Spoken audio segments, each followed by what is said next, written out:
পোশাক শ্রমিকরা কাজে ফেরায় পুরোদমে উৎপাদন শুরু, অসন্তোষের সুযোগ নেন বিদেশি ক্রেতা, কমিয়ে দেন পণ্যের দাম, ঘুরে দাঁড়ানোর চেষ্টায় মালিকরা। টানা 2 মাস কমে এক অঙ্কের ঘরে মূল্যস্ফীতি, নিত্যপণ্যের বাজারে এখনও হিমশিম অবস্থা, উচ্চ মূল্যের অভিযোগ ক্রেতাদের।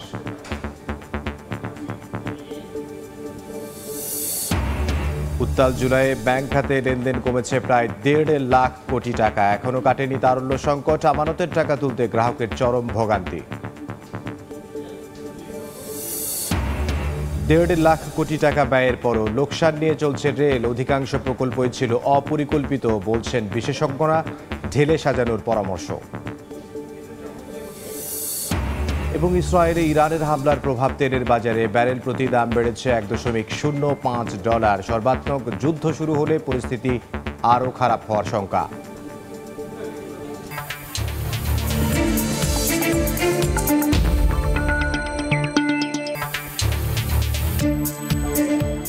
দেখছিলেন শিরোনাম। আমন্ত্রণ জানাচ্ছি দেশ ও দেশের বাইরের অর্থ বাণিজ্যের নানা খবর নিয়ে আমাদের নিয়মিত আয়োজন এ সময়ের বাণিজ্যে। আপনাদের সঙ্গে আছি আমি ইমদাদুল হক। বৃষ্টি উপেক্ষা করে কর্মস্থলে যোগ দিয়েছেন সাভার ও গাজীপুরের পোশাক শ্রমিকরা, চলছে স্বাভাবিক কার্যক্রম। সকাল থেকে পোশাক শ্রমিকরা দলে দলে কারখানায় ঢোকেন, সকাল 8টার পর থেকে শুরু হয় উৎপাদন কার্যক্রম। এদিকে শিল্প কারখানার অস্থিরতা মোকাবিলায় গাজীপুর নবীনগর ভোগড়া এলাকায় স্বেচ্ছাসেবীদের অবস্থান করতে দেখা গেছে। এর আগে টানা 3 দিন ধরে পোশাক শ্রমিকদের অবরোধের কারণে মহাসড়ক আটকে ছিল শত শত যানবাহন। অবশেষে সেনাবাহিনী ও প্রশাসনের হস্তক্ষেপে 52 ঘণ্টা পর স্বাভাবিক হয় যান চলাচল।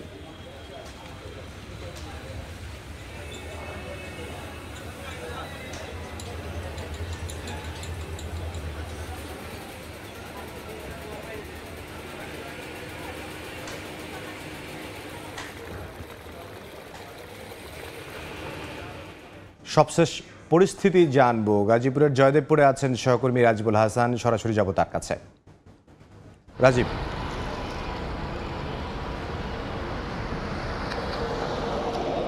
শিল্পাঞ্চল গাজীপুরের অধিকাংশ পোশাক কারখানায় আসলে উৎপাদন স্বাভাবিক রয়েছে। সকালে আমরা দেখেছি দলে দলে শ্রমিকরা তাদের কর্মস্থলে যোগ দিয়েছে। প্রতিদিনকার মতো যেটি হয়, সকালে যখন কার্যক্রম শুরু হয় তখন খুব ভালোভাবেই শুরু হয়। পরবর্তীতে 1-1.5 ঘন্টা কিংবা একটু বেশি সময় নেওয়ার পর সারা এই শিল্পাঞ্চলের মধ্যে 2-1টি কারখানার মধ্যে কোনো না কোনো কারখানার মধ্যে আসলে অসন্তোষ দেখা দেয়, যেটির ব্যতিক্রম আজকেও হয়নি। সকাল 8টায় যখন স্বাভাবিকভাবে কার্যক্রম শুরু হয়েছে, এর প্রায় 2 ঘন্টা পর গাজীপুরের যে মূল শহর অর্থাৎ জয়দেবপুর, টঙ্গী এবং শ্রীপুর এই অঞ্চলে অর্থাৎ বিসিক এলাকাগুলোতে খুব স্বাভাবিকভাবেই উৎপাদন কার্যক্রম চলছে ভেতরে। তবে গাজীপুরের যে সীমান্তবর্তী অঞ্চল অর্থাৎ সাভার আশুলিয়ার সেই জিরানি এলাকা, গাজীপুরের একটি কারখানার শ্রমিকরা অসন্তোষ দেখা দেয় তাদের মধ্যে। তারা বিভিন্ন দাবি নিয়ে কারখানা থেকে বের হয়ে আসে এবং পাশের আরেকটি কারখানাকে তাদের দাবির সঙ্গে একাত্মতা প্রকাশ করার জন্য আহ্বান করে।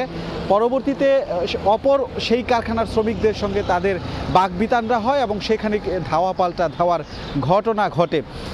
এরপরে কিন্তু সেখানে নবীনগর কালিয়াকুট সড়কে অবস্থান নেওয়ার জন্য তারা সামনে এগোয়।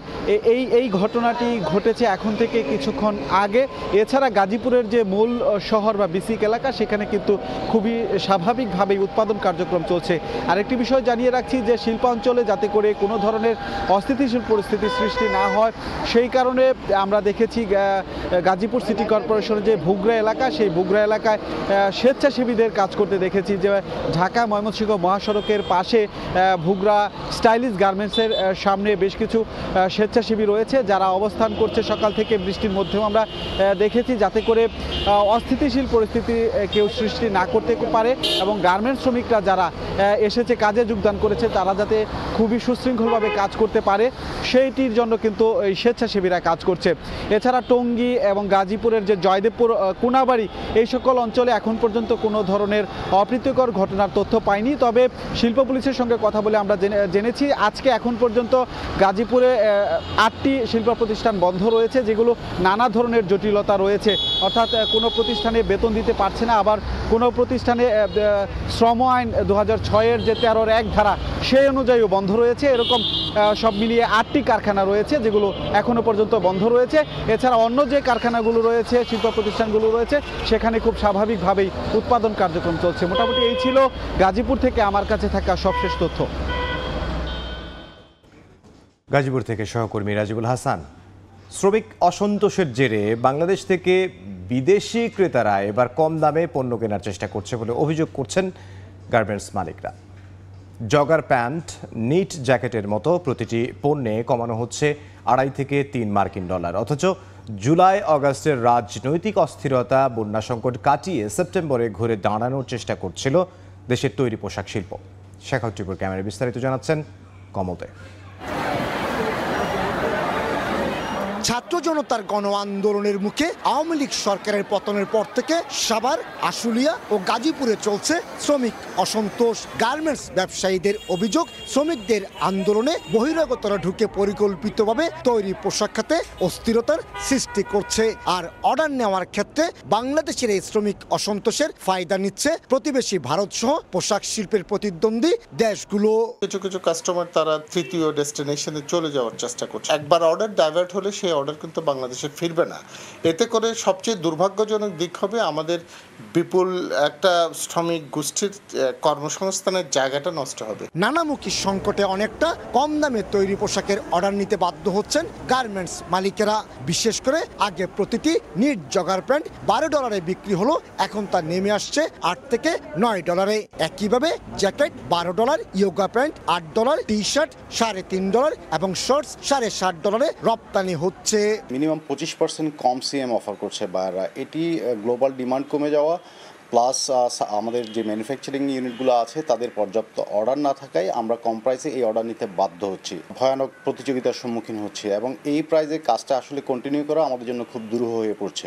এদিকে জুলাই আগস্টের রাজনৈতিক অস্থিরতা, পরবর্তীতে ভয়াবহ বন্যা, এইসব সংকটের মাঝেও রপ্তানি আয়ে ঘুরে দাঁড়ানোর চেষ্টা চালিয়ে যাচ্ছে দেশের তৈরি পোশাক খাত। চলতি অর্থ বছরের প্রথম 3 মাসে গার্মেন্টস খাত থেকে রপ্তানি আয় এসেছে প্রায় $11 বিলিয়ন মার্কিন ডলার। এইভাবে যদি চলতে থাকে তাহলে কিন্তু আমরা সামনের অর্ডারগুলো ধরতে পারছি না। সবকিছু সমন্বয় করে যদি একটা টাস্ক ফোর্স গঠন করে যদি এই সেক্টরকে যদি হেল্প করার জন্য যদি করতে চাই তাহলে আলহামদুলিল্লাহ আমরা কিছুটা অংশ কাটিয়ে উঠতে পারবো। ঢাকা, সাভার, গাজীপুর, নারায়ণগঞ্জ এবং চট্টগ্রামে গার্মেন্টস রয়েছে 2564টি। এছাড়া দেশের 8টি ইপিজেডের 600 গার্মেন্টস কারখানা রয়েছে। এইসব কারখানায় শ্রমিকের সংখ্যা প্রায় 45 লাখ। আর বছরে গার্মেন্টস শিল্প থেকে রপ্তানি আয় প্রায় $47 বিলিয়ন মার্কিন ডলার। এমনিতেই বাংলাদেশের গার্মেন্টস মালিকেরা ইন্টারন্যাশনাল বায়ারদের কাছ থেকে দামি এবং অভিজাত ব্র্যান্ডের অর্ডার তুলনামূলক কম পেয়ে থাকে। এখন যা পাচ্ছে তার থেকে আবার তারা রেট কেটে নিচ্ছে। আর এর ফলে বিপর্যয়ের কবলে পড়ছে দেশের গার্মেন্টস শিল্প। এই সংকট থেকে উত্তরণের জন্য অন্তর্বর্তীকালীন সরকারকে ব্যবস্থা নেওয়ার আহ্বান জানাচ্ছে গার্মেন্টস ব্যবসায়ীদের সংগঠন বিজিএমইএ। কমল দে, সময় সংবাদ, চট্টগ্রাম। একদিকে ইন্টারনেট বন্ধ, অন্যদিকে কারফিউ, সব মিলিয়ে ছাত্র আন্দোলনের সময় উত্তাল জুলাই ব্যাংক খাতে লেনদেন কমেছে প্রায় 1.5 লাখ কোটি টাকা। এদিকে অগাস্ট থেকে শুরু হওয়া তীব্র তারল্য সংকট এখনো বিরাজমান। আমানতের টাকা তুলতে ভোগান্তিতে পড়ছেন গ্রাহকরা। বিস্তারিত মহির মারুফের প্রতিবেদনে। ছাত্র জনতার আন্দোলনের সময় জুলাই মাসে সৃষ্ট ব্যাংক খাতের অচলাবস্থা এবং চলমান তারল্য সংকটে কমেছে লেনদেন। সর্বশেষ জুলাই মাসের হিসাব থেকে দেখা যায় 1 মাসে ব্যাংকিং মাধ্যমে লেনদেন কমে 1,47,347 কোটি টাকা। বাংলাদেশ ব্যাংকের পরিসংখ্যান বলছে জুলাই মাসে ব্যাংকিং চ্যানেলের লেনদেন জুন মাসের তুলনায় প্রায় 21% কম ছিল। বিশেষ করে চেকের মাধ্যমে লেনদেনের পরিমাণ কমেছে উল্লেখযোগ্য হারে। ছাত্র আন্দোলন দমাতে হাসিনা সরকারের সিদ্ধান্তে টানা 10 দিন ইন্টারনেট বন্ধ থাকায় সরাসরি প্রভাব পড়েছে ডিজিটাল লেনদেনেও। এছাড়া ডেবিট এবং ক্রেডিট কার্ডের মাধ্যমেও কমেছে লেনদেন। জুলাইতে ডেবিট কার্ডে লেনদেন কমেছে প্রায় 22 এবং ক্রেডিট কার্ডে প্রায় 15%। এদিকে আগস্ট থেকে শুরু হওয়া তারল্য সংকট এসে ঠেকেছে অক্টোবরে। এখনো বেশিরভাগ দুর্বল ব্যাংকগুলোতে লেনদেন চলছে ঢিমে তালে। কোনো কোনো ব্যাংকে 10,000 টাকা তুলতেও পোহাতে হচ্ছে ভোগান্তি। গ্রাহকদের রোষানল থেকে বাঁচতে গেট লাগিয়ে চালাতে হচ্ছে ব্যাংকিং কার্যক্রম। বাংলা ব্যাংক সাপোর্ট না পাওয়ায় দেওয়া খুব কষ্ট হচ্ছে। তারপর যদি সম্ভব হয় কিছু মানে 5,000 10,000 এইভাবে যদি সম্ভব পারি আর কি, সেভাবে মানে বড় ধরনের কিছু দেওয়া আমাদের হচ্ছে না। ব্যাংক খাতে লেনদেন স্বাভাবিক করতে দুর্বল ব্যাংকগুলোকে সবল ব্যাংক থেকে টাকা ধার নেয়ার ব্যবস্থা করেছে কেন্দ্রীয় ব্যাংক। দ্রুত তারল্য সহায়তা দেয়া না হলে ব্যাংক খাতের লেনদেনে গ্রাহকদের আস্থা কমবে বলে শঙ্কা ব্যাংকারদের। সাম্প্রতিক বছরগুলোতে ব্যাংকিং সেক্টরে যে লুটপাটের ঘটনা ঘটেছে, যে দুর্বৃত্তায়ন হয়েছে, দুনিয়ার ইতিহাসে এই ধরনের দুর্বৃত্তায়নের দ্বিতীয় নজির নাই। আমাদের এখানে প্রায় ধরেন 30 লাখ গ্রাহকের সমস্ত ডিপোজিট গিয়ে জমা হয়েছে 200 লোকের কাছে। ডিপোজিটরদের আস্থা যদি ঠিক থাকে তাহলে আমাদের কাছে ডিপোজিট ঘুরে আসবে, লক্ষ লক্ষ মানুষ আমাদের সাথে যোগ দেবেন এবং এই সম্পদ ধারণ করার জন্য এখানে একটা যোগ্য জনশক্তি আছে। তবে এসব শঙ্কার মধ্যে রয়েছে সম্ভাবনার হাতছানি। কেন্দ্রীয় ব্যাংকের কাঠামোগত সিদ্ধান্ত কার্যকর হলে ব্যাংক খাতে দৃশ্যমান সুফল আসবে বলে মনে করেন খাত সংশ্লিষ্টরা। মহির মারুফ, সময় সংবাদ, ঢাকা। চাহিদা অনুযায়ী দুর্বল 4 ব্যাংকে 945 কোটি টাকার তারল্য সহায়তা দিয়েছে কয়েকটি সবল ব্যাংক। বাংলাদেশ ব্যাংকের মুখপাত্র জানান, এর মধ্যে ফার্স্ট সিকিউরিটি ইসলামী ব্যাংক পেয়েছে 300 কোটি টাকা, যা দিয়েছে সিটি মিউচুয়াল ট্রাস্ট ও ডাচ বাংলা ব্যাংক। প্রায় একই পরিমাণের তারল্য সহায়তা পেয়েছে সোশ্যাল ইসলামী ব্যাংক। এই ব্যাংকটিকে সহায়তা দিয়েছে সিটি ও mutual trust bank. National bank তারল্য সহায়তা নিয়েছে সিটি মিউচুয়াল ট্রাস্ট ও বেঙ্গল কমার্শিয়ালের কাছ থেকে। ইস্টার্ন সহ বেশ কয়েকটি কাছ থেকে তারল্য সহায়তা নিয়েছে গ্লোবাল ইসলামী ব্যাংক। বিষয়টিকে ইতিবাচক হিসেবে দেখছেন আর্থিক খাতের গবেষণা প্রতিষ্ঠান র্যাপিড এর চেয়ারম্যান মোহাম্মদ আব্দুর রাজ্জাক।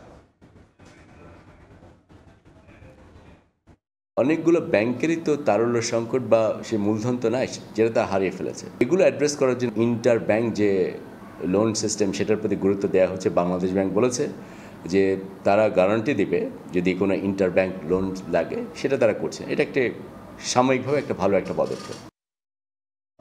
বিএসইসির চেয়ারম্যানের পদত্যাগের দাবিতে ঢাকা স্টক এক্সচেঞ্জের সামনে মানববন্ধন করছেন বিনিয়োগকারীরা। এই মুহূর্তে সেখানে আছেন সহকর্মী মহির মারুফ। সরাসরি যাব তার কাছে।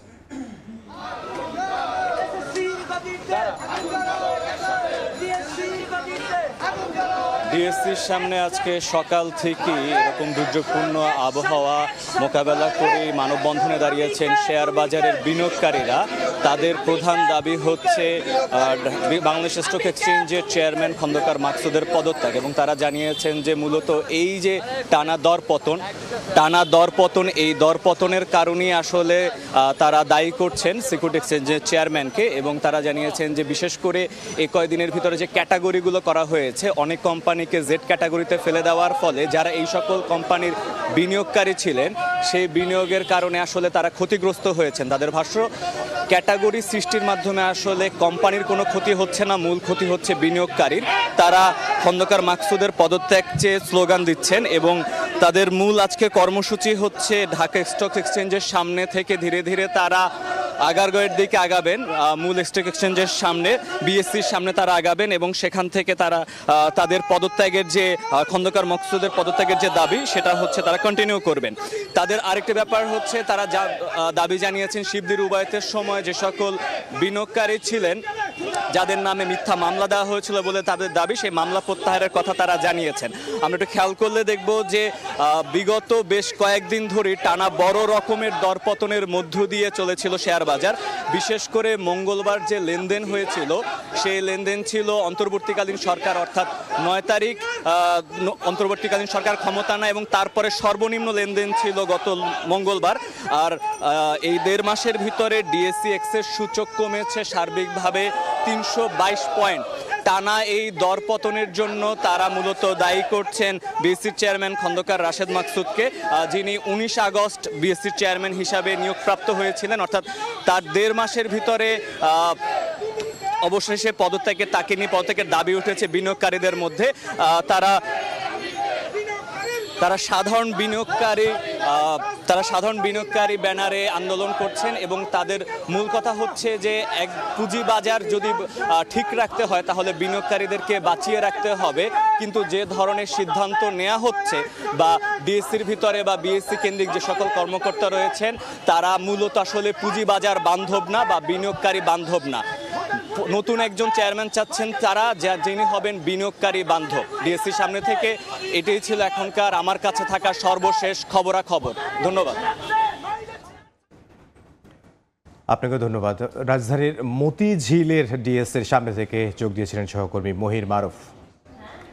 বাজার ব্যয় নিয়ে যখন হিমশিম অবস্থা তখন মূল্যস্ফীতি কমার সুখবর দিল বাংলাদেশ পরিসংখ্যান ব্যুরো বিবিএস। সংস্থাটির হিসেব বলছে টানা 2 মাস কমে এক অঙ্কের ঘরে মূল্যস্ফীতি। তবে সার্বিকভাবে শহরের মানুষের ব্যয় সেপ্টেম্বরে এসে যতটা কমেছে তার চেয়ে কমেছে গ্রামের মানুষের ওপর চেপে বসা মূল্যস্ফীতি।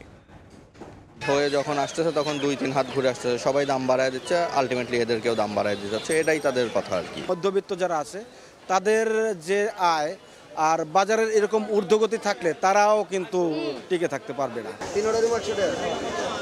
বাজারে পণ্য মূল্য নিয়ে যখন কাটছেই না ভোক্তাদের অস্বস্তি, তখন কাগজে কলমে কিছুটা স্বস্তির খবর দিল বাংলাদেশ পরিসংখ্যান ব্যুরো বিবিএস। সংস্থাটির হালনাগাদ তথ্য, আগস্টের পর সেপ্টেম্বরে এসেও কমেছে সব ধরনের মূল্যস্ফীতি। আর এতে সাধারণ মূল্যস্ফীতি চলতি অর্থ বছরের প্রথম মাস জুলাইয়ে যেখানে 11.66% ছিল, সেখানে টানা 2 মাস কমে সেপ্টেম্বরে নেমেছে 9.92%। জুলাইয়ের তুলনায় খাদ্য মূল্যস্ফীতি 3.7% কমে সেপ্টেম্বরে নেমেছে 10.40%। আর এ সময়ে 9.68% থেকে 9.5% নেমেছে খাদ্য বহির্ভূত খাতের মূল্যস্ফীতি।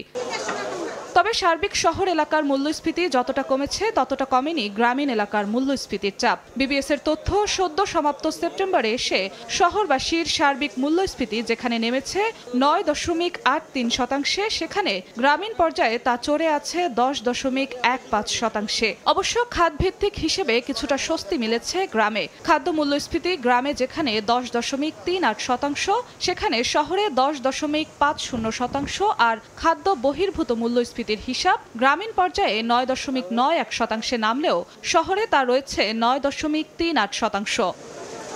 জিন্নাতারা যশোয়া, সময় সংবাদ, ঢাকা। ডক্টর ইউনূসের গ্রামীণ কল্যাণকে 666 কোটি টাকা কর দিতে হবে। 4 আগস্ট দেয়া রায় প্রত্যাহার করে নিলেন হাইকোর্ট। নথি পাঠানো হয়েছে প্রধান বিচারপতির কাছে। এই বিষয়ে কথা বলছেন অধ্যাপক ডক্টর মোহাম্মদ ইউনূসের আইনজীবী। সরাসরি যাচ্ছে সেখানে। দীর্ঘদিন এখানে হয়রানিগ্রস্ত হলাম, সমস্ত কিছুতে হলাম, জাজমেন্টও দিয়ে দিল, তারপরে এইভাবে যে জিনিসটা করা হলো এটা সময়ের আমাদের বিব্রতকর অবস্থায় ফেলেছে এবং জনগণের কাছে একটা ভুল মেসেজ গিয়েছে। প্রফেসর ডক্টর মোহাম্মদ ইউনূস 8 তারিখ এই তত্ত্বাবধায়ক সরকারের প্রধান উপদেষ্টা হওয়ার কারণে, অন্তর্বর্তীকালীন সরকারের প্রধান উপদেষ্টা হওয়ার কারণে উনি ক্ষমতার মাধ্যমে এইটা জাজমেন্টটাকে হয়তো উনি করেছেন। আসলে ঘটনাটা তা না, কারণ আমরা তো এই জাজমেন্টের এগেনস্টে আপিল করার জন্য প্রস্তুতিও গ্রহণ করেছি যে আমরা সুপ্রিম কোর্টে আপিল করব। তো সুতরাং এই জিনিসগুলির মধ্য থেকে যেটা হলো সেটাও আমরা বিরোধিতা করলাম এবং আপনারা জানেন যে অ্যান্টি কারাপশন যে মামলাটা আমাদের বিরুদ্ধে করেছিল সেটাও দেখা গেল 8 আগস্টে বিপ্লবের ক্ষেত্রে ডক্টর মোহাম্মদ ইউনূস সাহেব প্রধান উপদেষ্টা দায়িত্ব গ্রহণ করার পর দেখা গেল 11 আগস্টে মামলাটা দুর্নীতি দমন কমিশন আমাদেরকে না জানিয়ে উইথড্র করে ফেলে এবং একই তারিখে পূর্বতন সরকারের পিপি দরখাস্ত দিল মামলা উইথড্র করার জন্য। আবার একই তারিখে বিচারকও মামলা উইথড্র করে ফেলে। তো আমাদের প্রশ্ন হলো এই মামলা হাইকোর্টে পেন্ডিং, আমরা কোয়াশমেন্টে আসলাম, উনি জাজমেন্ট দিয়েছে, আমরা সার্টিফাইড কপি পাই নাই বলে আমরা আপিল করতে পারি নাই, ইলেক্টিভ আপিল করতে পারি নাই। তো আমাদের প্রশ্ন, যেই দুর্নীতি দমন কমিশন তদন্ত করে যাচাই বাছাই করে অভিযোগ পেয়ে উনি এফআইআর করলেন, এফআইআর দাখিল করার পর আবার ওনারা তদন্ত করলেন, সাক্ষী সবুত নিলেন, নিয়ে চার্জশিট দাখিল করলেন। চার্জশিট আমরা তার বিরুদ্ধে অভিযোগের চার্জশিট বাতিলের জন্য কোর্টে প্রার্থনা দিলাম। কোর্ট সেটা রিজেক্ট করে চার্জ গঠন করলো। তার বিপক্ষে আমরা হাইকোর্টে আসলাম। হাইকোর্টের মাননীয় বিচারপতি জনাব নজরুল ইসলাম তালুকদার সাহেব এই মামলায় রুল পর্যন্ত দিলেন না। দীর্ঘ হিয়ারিংয়ের পর, যেখানে সমস্ত একটা সাধারণ মামলায় রুল হয়, রুলও দিলেন না। উনি না দিয়ে মামলাটা খারিজ করে দিলেন, দিয়ে নিম্ন আদালতকে নির্দেশ দিলেন 1 বছরের মধ্যে মামলাটা নিষ্পত্তি করার জন্য। তারপরে এই মামলা সেখান থেকে আপনার উইথড্রল হয়ে যায়। তাহলে কি দেখাচ্ছে যে ডক্টর ইউনূস সাহেব প্রধান উপদেষ্টা হয়েছেন, সেই কারণে মামলাটা উইথড্র হয়েছে। আমরা মহামান্য সুপ্রিম কোর্টে আপিল বিভাগে আমরা আপিল করেছি। সুপ্রিম কোর্টও আমাদের একই প্রশ্ন তুলেছেন যে মামলা তো এখন জীবিত নাই, মামলা তো উইথড্র হয়ে গেছে। তাহলে আমরা কিভাবে বলবো? আমরা বললাম না, মামলাটা উইথড্র আইনত উইথড্র হয় নাই, কারণ যেই প্রক্রিয়ায় মামলাটা উইথড্র করা হয়েছে এখানে আইনগত কোনো প্রক্রিয়া অনুসরণ করা হয় নাই। না করে এমনভাবে একটা রাজনৈতিক প্রক্রিয়ার মধ্য দিয়ে আদেশে যেভাবে রাজনৈতিক মামলাগুলি উইথড্র করা হয় সেভাবে উইথড্র করা হয়েছে। তা আমরা কমপ্লিট জাস্টিস চাওয়ার জন্য, যে যদি আমাদের প্রধান উপদেষ্টাও বলছেন যদি আমি দোষী সাব্যস্ত হই তাহলে আমি প্রধান উপদেষ্টার কারণে যেন আমাকে দোষ থেকে অব্যাহতি না দেওয়া হয়। সুতরাং আইনের প্রেক্ষাপটে বিচার বিশ্লেষণ করেই যেন সেটা করা হয়, সেটার জন্য আগামী 25 তারিখ নির্ধারণ করেছেন।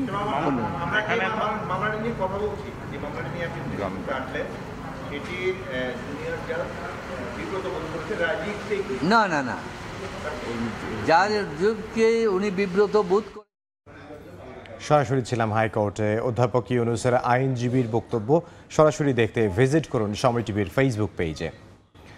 গত 14 বছরে 1.5 লাখ কোটি টাকা ব্যয়ে 90টি প্রকল্প বাস্তবায়ন করলেও লোকসানে ডুবে আছে রেলওয়ে। এই খাতে প্রতি বছর গড় লোকসান 2000 কোটি টাকা। যোগাযোগ বিশেষজ্ঞরা বলছেন অপরিকল্পিত উন্নয়নের কারণেই ঘটেছে এমনটা। এজন্য মহাপরিকল্পনাকে ঢেলে সাজানোর পরামর্শ তাদের। নতুন রেল সচিবও বলছেন শুধু অর্থ খরচের জন্য নেওয়া অপ্রয়োজনীয় প্রকল্প বাদ দেবেন তারা। মৃতপ্রায় রেলকে উজ্জীবিত করতে 2 দফায় 30 বছর মেয়াদী মহাপরিকল্পনা হাতে নেয় আওয়ামী লীগ সরকার। এ সময় রেলের বিনিয়োগ ছাড়াই অতীতের সব রেকর্ড। গত 14 বছরে বাস্তবায়িত হয় 90টি প্রকল্প, যাতে খরচ হয় 1.5 লাখ কোটি টাকা। এরপরও 75% মেয়াদ উত্তীর্ণ ইঞ্জিন, 60% ঝুঁকিপূর্ণ রেল লাইন, কোচ সংকট আর লোকসান নিয়ে চলছে রাষ্ট্রীয় এই প্রতিষ্ঠান। যোগাযোগ বিশেষজ্ঞরা বলছেন বাস্তবায়ন হওয়া অধিকাংশ প্রকল্পেরই উপযোগিতা নেই। এর সাথে একমত নতুন রেল সচিবও। সুন্দর সুন্দর কথা বলে প্রকল্পগুলো নিয়েছি এবং যে মাত্রায় আসলে এটার রিটার্ন পাওয়ার কথা, সুবিধা পাওয়ার কথা, পুরোপুরি কিন্তু এখন আমরা পাচ্ছি না। যাত্রী বান্ধব হওয়ার জন্য যেভাবে পরিকল্পনাগুলি নেওয়ার দরকার ছিল সেখানে কিছু সীমাবদ্ধতা আছে। পরীক্ষা করা হয়নি প্রপারলি এক্সামিন না করেই প্রকল্প এক্সপ্যান্ড করা হয়েছে।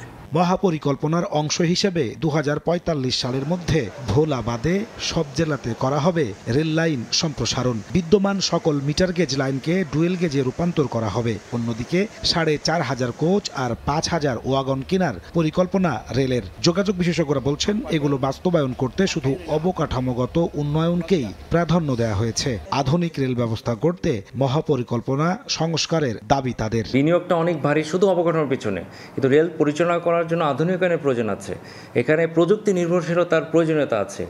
এই জিনিসগুলি এখানে আমার মহাপরিকল্পনার সাথে সংযোজন করতে হবে। মাস্টার প্ল্যানটা আবার রিভিজিট করে এটা সংস্কার করতে হবে। মাস্টার প্ল্যান অনুযায়ী যে আমার ডেভেলপমেন্ট পরিকল্পনাটা এগিয়ে নিতে পারলাম না, এইগুলোকে আর একটু কীভাবে এই গ্যাপ আইডেন্টিফাই করে আমি আর একটু আপডেট করতে পারি, সেই পরিকল্পনা আমাদের এই মুহূর্তে আছে।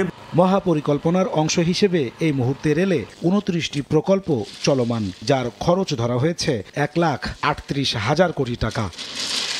নাজমুস সালেহী, সময় সংবাদ, ঢাকা। আবারও বাড়ল তরলীকৃত পেট্রোলিয়াম গ্যাস এলপিজির দাম। 12 কেজির সিলিন্ডারের দর 35 টাকা বাড়িয়ে 1456 টাকা নির্ধারণ করেছে Bangladesh energy regulatory commission BERC। অন্যদিকে স্পট মার্কেট থেকে 2000 এলএনজি আমদানির প্রস্তাব অনুমোদন দেওয়া হয়েছে বলে জানিয়েছেন অর্থ ও বাণিজ্য উপদেষ্টা ডক্টর সালেউদ্দিন আহমেদ। প্রতি মাসেই এলপি গ্যাসের দাম সমন্বয় করে Bangladesh energy regulatory commission BERC. সেই ধারাবাহিকতায় অক্টোবর মাসের জন্য নতুন মূল্য ঘোষণা করেছেন সংস্থাটির চেয়ারম্যান জালাল আহমেদ। চেষ্টা করব আমরা। বুধবার বিকেলে কারওয়ান বাজারে বিইআরসি সভাকক্ষে সংবাদ সম্মেলনে জানানো হয় ভোক্তা পর্যায়ে 35 টাকা বেড়ে 12 কেজি সিলিন্ডারের দাম 1456 টাকা নির্ধারণ করা হয়েছে, যা গত সেপ্টেম্বরে ছিল 1421 টাকা। মূল বিষয় যেটা যে সঠিক দামে পাওয়া, এটা কোনো তাৎক্ষণিক কোনো সমাধান এটা আমি দেখি না। এখানে বেশ কয়েকটা দুর্বলতা আছে, উইকনেস আছে, যেটা আমি দেখেছি। এটা আইনেও রয়েছে এবং এই পদ্ধতিতেও রয়েছে। বিইআরসি চেয়ারম্যান জানান, ডলারের দাম বৃদ্ধিতে কিছুটা বেড়েছে এলপিজির দর। সৌদি সিপি অনুযায়ী এই মূল্য নির্ধারণ করেছে সংস্থাটি। জ্বালানি যদি কম্পেয়ার করি, আমি জ্বালানির প্রাইস, আমি যে গ্যাস ইউজ করি ঘরে চুলায়, এটার কি বাজার মূল্য দিচ্ছি আমরা? সো ওই অনুপাতে এটার মূল্য, কারণ এখানে কিন্তু আমি এই পারচেজ প্রাইস নাই, আমার প্রোডাকশন প্রাইস এখানে ইনভেস্টমেন্টের বিপরীতে এটা খুব বেশি না।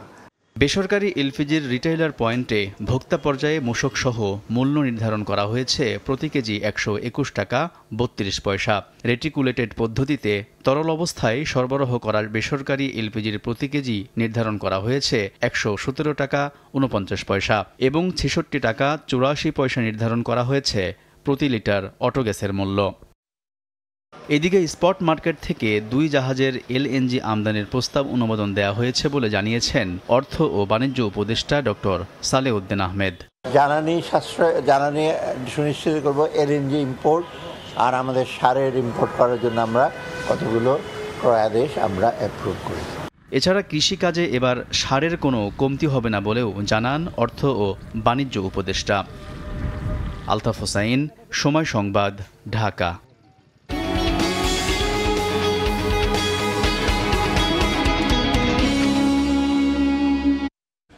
হিলি স্থলবন্দর দিয়ে বেড়েছে ভারত থেকে পেঁয়াজের আমদানি। এর প্রভাবে বন্দরে সপ্তাহ ব্যবধানে কেজিতে দাম কমেছে 8 থেকে 10 টাকা। দাম কমায় কিছুটা স্বস্তি পাবেন সাধারণ ক্রেতারা, খুশি পাইকাররাও। মোহাম্মদ শফিকুল ইসলাম শফিকের তথ্য ছবি নিয়ে রিপোর্ট। দিনাজপুরের হিলি স্থলবন্দর দিয়ে আগের তুলনায় বেড়েছে পেঁয়াজের আমদানি। প্রতিদিন আমদানি হচ্ছে 15 থেকে 20 ট্রাক পেঁয়াজ। এর প্রভাব পড়তে শুরু করেছে পেঁয়াজের বাজারে। পাইকাররা বলছেন, আমদানি বৃদ্ধি ও ভারতের বাজারে দাম কমায় হিলি স্থলবন্দরে পেঁয়াজের দাম কমতে শুরু করেছে। সপ্তাহ ব্যবধানে প্রকারভেদে প্রতি কেজিতে দাম কমেছে 10 থেকে 15 টাকা। আগে 85 টাকা 90 টাকা কেজি ছিল, এখন সেটা কমে 65 টাকা 70 টাকা কেজিতে। 110 টাকা পর্যন্ত কিনেছি, এখন একটু বাজার কমেছে। এদিকে হিলি স্থলবন্দরে বর্তমানে প্রকারভেদে প্রতি কেজি পেঁয়াজ বিক্রি হচ্ছে 70 থেকে 75 টাকায়, যা সপ্তাহখানেক আগেও বিক্রি হয়েছে 90 থেকে 95 টাকায়। দুর্গাপূজার আগে দাম আরও কমার সম্ভাবনা রয়েছে বলে জানান আমদানিকারকরা। ইন্ডিয়ান ডিউটিটা যদি উঠে দেয় আরো 20 টাকা বাজার কমে আসবে। পূজা বাড়ালে আরো পেঁয়াজের দাম কমবে, ডিউটি তুলে দিয়েছে। হিলি স্থলবন্দর দিয়ে চলতি সপ্তাহে 3 কর্মদিবসে 1882 মেট্রিক টন পেঁয়াজ আমদানি হয়েছে। সময় সংবাদ, হিলি। 5 অগস্ট দেশের রাজনৈতিক পট পরিবর্তনের পর আত্মগোপনে বাগেরহাট খাদ্য বিভাগের বেশিরভাগ ডিলার। এতে ওএমএস এর পণ্য বিক্রি নিয়ে সৃষ্টি হয়েছে জটিলতা। একটি স্থান থেকে বিক্রি করায় ভোগান্তিতে পৌরবাসী। আলী আকবর টুটুলের পাঠানো তথ্য, আমিনুল ইসলামের ছবি নিয়ে রিপোর্ট। কম দামে খাদ্যপণ্য কিনতে ভোর থেকে দীর্ঘ সারি। 6টা থেকে কার্যক্রম শুরু হলে একে একে সবাই সংগ্রহ করছে চাল ও আটা। ছাত্র জনতার অভ্যুত্থানের পর আত্মগোপনে চলে যায় বাগেরহাট খাদ্য বিভাগের বেশিরভাগ ডিলার। এ কারণে ওএমএস এর চাল বিতরণ নিয়ে সৃষ্টি হয়েছে জটিলতা। শুধু খাদ্য বিভাগের গোডাউন থেকে খাদ্যপণ্য বিক্রি করায় ভোগান্তিতে পৌরবাসী। এমনকি চাহিদা অনুযায়ী পণ্য মিলছে না বলেও অভিযোগ উঠেছে। শীঘ্রই নতুন ডিলার নিয়োগ দিয়ে প্রতিটি ওয়ার্ডে ওএমএস এর খাদ্যপণ্য বিক্রির দাবি ভোক্তাদের। ভোর 6টায় আইছি আর এখন পর্যন্ত একটা বাসা কামও করতে পারবো না, আর এই 4:30 হারা দিন যায়। আইজানের সময় আইছি, তাই কম কষ্ট হইতেছে। ওয়ার্ডে দিলে আমাকে এত সময় লাগবে না, আমরা অল্প সময়ের ভিতর 10টা 11টার ভিতর আমরা বাসায় চলে যেতে পারি, খরচটাও কম। আসতে যেতে একটা সময়ের প্রয়োজন আছে, খরচের প্রয়োজন আছে। জনবল কম, এত মানুষকে একসাথে দেয়া তো প্রতিদিনই আমার এই কাজটা করতে হইতে সমাধান হোক। আসলে এইভাবে আমরা কন্টিনিউ করতে পারবো না বেশি দিন, আমাদের অলরেডি অনেক স্টাফ অসুস্থ। তবে শীঘ্রই সংকট সমাধানের আশ্বাস খাদ্য বিভাগের। ওএমএস নীতিমালা সেটা প্রস্তুতির একদমই শেষ পর্যায়ে আছে, এটা আমরা পেয়ে গেলেই আমরা নতুন ডিলার নিয়োগের হাতে নিতে পারবো এই কার্যক্রম। খাদ্য বিভাগের তথ্য মতে বাগেরহাট পৌরসভায় সপ্তাহে 5 দিন 5,000-এর বেশি ভোক্তা 30 টাকা কেজি দরে চাল এবং 24 টাকা কেজি দরে আটা কেনেন। সময় সংবাদ, বাগেরহাট। আমন মৌসুমে গঙ্গা কপোতাক্ষ প্রকল্পের সেচ কার্যক্রম শুরু করেছে। কৃষকের চাহিদা মোতাবেক সেচের পানি দেয়া হবে বলে জানায় কর্তৃপক্ষ। বাবুল হোসেনের তোলা ছবি ও এস.এম. রাশেদের তথ্যে রিপোর্ট। চলতি আমন মৌসুমে কুষ্টিয়া, চুয়াডাঙ্গা, ঝিনাইদহ ও মাগুরা জেলার 13 উপজেলায় সেচ কার্যক্রম শুরু করেছে জিকে সেচ প্রকল্প। পদ্মার পানিতে 193 কিলোমিটার সেচ খালের মাধ্যমে সেচের পানি পৌঁছাচ্ছে আমন খেতে। কৃষকের চাহিদা অনুযায়ী 2184টি সুইচ কেটে পানি সরবরাহ নিয়ন্ত্রণ করছে। এতে বন্ধ হয়ে গেছে বিভিন্ন নলকূপ দিয়ে ভূগর্ভস্থ পানি উত্তোলন। কৃষক জানান, সারা বছর পানি পেলে এক জমিতে 3 বার ধান উৎপাদন করতে পারবেন তারা। বোরিংয়ের পানি তো নিচেতে পানি ওঠে, সেই পানিতে খুব একটা শক্তিশালী না। আর জিকের পানি যদি অ্যাভেলেবল আসে, আমাদের কোনো সার ফাঁস খুবই কম লাগে। পলি মাটি আসে, ওই পলি মাটির জন্যই হচ্ছে এটা হচ্ছে মানে ধানের জন্য শক্তি। বিঘে প্রতি 200 টাকায় কমপ্লিট হয়, তাতে আমাদের ধানের খরচ অনেকটা কমে আসে। না ধরে না, জমির উর্বর শক্তি ভালো হয়। সরকার যেন এই কৃষকের মগজু তাকাইয়ে ওই কেলানের পানিটা যেন সারা বছর দেয়। কৃষকদের পরামর্শে সেচ কাজ অব্যাহত থাকবে বলে জানায় গঙ্গা কপোতাক্ষ সেচ কর্তৃপক্ষ। যেসব এলাকাগুলোতে পানির খুবই প্রয়োজন এবং যেসব এলাকা কৃষকের চাহিদা থাকে, ওনারা আমাদের কাছে রিকুইজিশন পাঠায়, সেই আদালতে আমরা ওই এলাকাগুলোতে পানি সরবরাহ করে থাকি। গঙ্গা কপোতাক্ষ সেচ প্রকল্পে চলতি আমন মৌসুমে কুষ্টিয়ায় 1,10,107 হেক্টর জমিতে সেচ দেওয়া হচ্ছে। সময় সংবাদ, কুষ্টিয়া। আরজিকর কাণ্ড ও বাংলাদেশি পর্যটক কমে যাওয়ায় কলকাতায় প্রভাব পড়েছে পূজার কেনাকাটায়। মহালয়ার পর থেকে পশ্চিমবঙ্গ জুড়ে শুরু হয় দুর্গাপূজার কেনাকাটা। তবে এবার কলকাতার নিউ মার্কেট এলাকায় নেই তেমন ব্যস্ততা। বুধবার ভোর থেকেই শুরু হয় দেবীপক্ষ। মা দুর্গা আসার আগে এই মুহূর্তে নতুন জামাকাপড় কেনার ধুম পড়ে যায় পশ্চিমবঙ্গে। রাস্তাঘাট, দোকানে বাড়তে থাকে ক্রেতাদের ভিড়। তবে এবার পূজার বাজারে চিত্র ভিন্ন। গতবারের তুলনায় ভিড় কম, বিক্রিতেও তেমন ছন্দ নেই বলে জানান বিক্রেতারা। তাদের দাবি, আরজিকর কাণ্ডের প্রতিবাদে প্রভাব পড়েছে বাজারে। বাংলাদেশি পর্যটক কমে যাওয়ায় ভাটা পড়েছে বিক্রিতে। বাংলাদেশি না আসাতে লোকাল কিছু, আমাদের এখন বিয়ে বাড়ি আছে, সামনে পুজো আছে, তো লোকাল যারা আসছে একটু ওদের এটা প্রভাবটা আছে। শপিং এবারে খুব একটা করিনি, কারণ আমরা তো জাস্টিস ফর আরজিকরের মধ্যে রয়েছি। শপিং খুব একটা করিনি, এই টুকটাক যাদের না দিলেই নয় সেরকম 2-1 জন্য কেনা। যাকে না দিলে নয় তাকেই দেওয়া। আর মা আসছেন, মাকে তো আমরা একটা দিই পুজোতে, ব্যাস এইটুকুই। এখন আমাদের একটাই চিন্তা, আমাদের জাস্টিস চাই, আর কিচ্ছু চাই না। এবং মা আসছেন, আশা করি আমরা সেখানে সফল হব। কলকাতার নিউ মার্কেট এলাকার লাভ লোকসানের একটি বড় অংশ নির্ভর করে বাংলাদেশ থেকে আসা পর্যটকদের ওপর। তবে সম্প্রতি বাংলাদেশের জন্য ভিসা নীতি কঠিন করেছে দিল্লি। এতে গত 2 মাস ধরে কমেছে পর্যটকের সংখ্যা। যারাও আসছেন তারাও টাকার দাম পড়ে যাওয়ায় নামমাত্র কেনাকাটা করে ফিরছেন নিজ দেশে। গত বছর এই পুজোয় ব্যবসা হয়েছিল প্রায় 50,000 কোটি টাকা।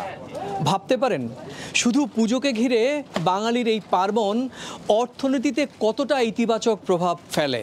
তবে এবার 180 ডিগ্রি ঘুরে গিয়েছে বাস্তবতা। একদিকে বাংলাদেশের চলমান অস্থিরতার কারণে সরাসরি প্রভাব পড়েছে নিউ মার্কেটের অর্থনীতিতে, অন্যদিকে পশ্চিমবঙ্গে আরজিকর কাণ্ড নিয়ে প্রতিবাদে অনেকেই এবার ন্যূনতম শপিং করছেন। আর তার ফলশ্রুতিতে এই অর্থনীতিতে বড়সড় ধাক্কা। কলকাতার নিউ মার্কেট এলাকা থেকে সুব্রত আচার্য, সময় সংবাদ। কার্গোয় পণ্য পাঠানো নিয়ে বিপাকে কুয়েত প্রবাসীরা। কোনো কোনো ক্ষেত্রে স্বজনদের কাছে পৌঁছাতে লাগছে বছরের পর বছর। এনবিআর ও কাস্টমস কর্মকর্তাদের অবহেলাকে দুষছেন ব্যবসায়ীরা। 2023 সালের জুনে কুমিল্লার লালমাইয়ে সন্তানের জন্য খেলনা পাঠান কুয়েত প্রবাসী মাসুদ মির, কিন্তু সন্তানের বয়স বাড়লেও খেলনা পৌঁছায়নি গ্রামের বাড়িতে। একই অভিযোগ নোয়াখালী সেনবাগের ইকবাল হোসেন ও কেরানীগঞ্জের কাউসারের। কুয়েত থেকে তারা বিভিন্ন সময়ে দেশে প্রয়োজনীয় সামগ্রী পাঠালেও পৌঁছায়নি স্বজনদের হাতে। আজকে 1.5 বছর হয়ে গেছে মাল পাঠাইছি কার্গোর মাধ্যমে, এখনো মালগুলো পাইতেছে না। কেন এগুলো আটকে রাখছে তাও জানতে পারতেছি না। কার্গোর অফিসে যখন যাই তখন ওরা বলে যে মাল বাংলাদেশে আটকে রাখছে। কুয়েত প্রবাসী বাংলাদেশিদের এমন আরো অভিযোগ আছে কার্গো এজেন্টের মাধ্যমে দেশে সামগ্রী পাঠানো নিয়ে। বলছেন তাদের পাঠানো সামগ্রীর মধ্যে আছে দুধ, চকলেট, খেলনা কিংবা সংসারের কাজে লাগার মতো জিনিসপত্র। আদৌ কি মালগুলো ছাড়বে কিনা জানা নাই। একটা মালের 1.5 বছর কিভাবে এভাবে পোর্টে পড়ে থাকে। এয়ার অ্যান্ড সি কার্গো ব্যবসায়ীরা বলছেন গত বছরের জুন থেকে কেবল চট্টগ্রাম বন্দরেই আটকে আছে কুয়েত প্রবাসীদের পাঠানো পণ্যবাহী প্রায় 100 কন্টেনার, আর ঢাকায় 8টা-20টি। ব্যবসায়ীদের অভিযোগ সাবেক এনবিআর ও কাস্টমস কর্মকর্তাদের মারপেচে মালামালগুলো ঠিক সময়ে খালাস হয়নি। এতে তারাও আর্থিক ক্ষতির মুখে পড়ছেন। আমরা চাচ্ছি যে বাংলাদেশে যাতে এই কার্গোর ব্যাগেজের সুবিধাটা বা প্রবাসীদেরকে সহজ শর্তে দেওয়া হোক। বন্দরে দীর্ঘদিন আটকে থাকা প্রবাসীদের মালামালগুলো দ্রুত খালাস করা সহ আকাশ কিংবা সমুদ্র পথে বাংলাদেশে পাঠাতে নির্দিষ্ট নিতে চান প্রবাসীরা। মঈন সুমন, সময় সংবাদ, কুয়েত। ইসরায়েলে ইরানের নজিরবিহীন হামলার প্রভাব পড়েছে তেলের বিশ্ববাজারে। ব্যারেল প্রতি দাম বেড়েছে $1.05। মধ্যপ্রাচ্যের উত্তেজনার প্রভাবে অস্থির হতে শুরু করেছে জ্বালানি তেলের বাজার। ইসরায়েলে ইরানের ক্ষেপণাস্ত্র হামলার কারণে এরই মধ্যে বিশ্ববাজারে বেড়েছে তেলের দাম। আশঙ্কা করা হচ্ছে মঙ্গলবারের এই হামলার পর বড় ধরনের সংঘাত ছড়িয়ে পড়তে পারে মধ্যপ্রাচ্য জুড়ে। এই শঙ্কা সত্যি হলে আন্তর্জাতিক বাজারে তেল বাণিজ্যের সরবরাহে ব্যাঘাত ঘটতে পারে বলে মনে করছেন বিশ্লেষকরা। এরই মধ্যে আন্তর্জাতিক বাজারে তেলের দাম ব্যারেল প্রতি $1.05 বেড়ে $70.86 পৌঁছেছে। অপরদিকে অপরিশোধিত তেলের ব্যারেল 1.13% বেড়ে পৌঁছেছে $74.39। মঙ্গলবার বাণিজ্য চলাকালে তেলের দাম 5% বেশি বাড়তে দেখা গেছে বলে জানিয়েছে US West Texas intermediate WTI। ওপেকের সদস্য দেশগুলোর মধ্যে তেল উৎপাদনে ইরানের অবস্থান তৃতীয়। বিশ্ব তেল উৎপাদনের প্রায় 4%-ই যোগান দেয় দেশটি। ব্যবসায়ীদের আশঙ্কা মধ্যপ্রাচ্যে সামরিক উত্তেজনা বেড়ে গেলে হরমুজ প্রণালী দিয়ে জাহাজ চলাচলে প্রভাব পড়বে। বিশ্বে তেল সরবরাহের 20%ই হয় এই পথে। ওপেকভুক্ত দেশ সৌদি আরব, সংযুক্ত আরব আমিরাত, কুয়েত ও ইরাকও তাদের তেল রপ্তানির একটা বড় ভাগই হরমুজ প্রণালী দিয়ে করে থাকে। অন্তরা সেন, সময় সংবাদ। এ পর্যায়ে শীর্ষ সংবাদগুলো জানিয়ে দিচ্ছি আরও একবার। পোশাক শ্রমিকরা কাজে ফেরায় পুরোদমে উৎপাদন শুরু। অসন্তোষের সুযোগ নেন বিদেশি ক্রেতা, কমিয়ে দেন পণ্যের দাম। ঘুরে দাঁড়ানোর চেষ্টায় মালিকরা। টানা 2 মাস কমে এক অঙ্কের ঘরে মূল্যস্ফীতি। নিত্যপণ্যের বাজারে এখনো হিমশিম অবস্থা। উচ্চ মূল্যের অভিযোগ ক্রেতাদের।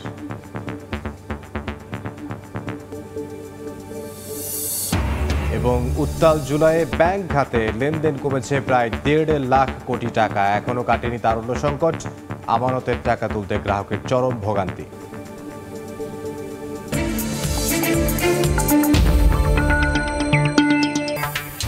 এই ছিল এই সময়ের বাণিজ্যের সঙ্গে থাকুন সময়।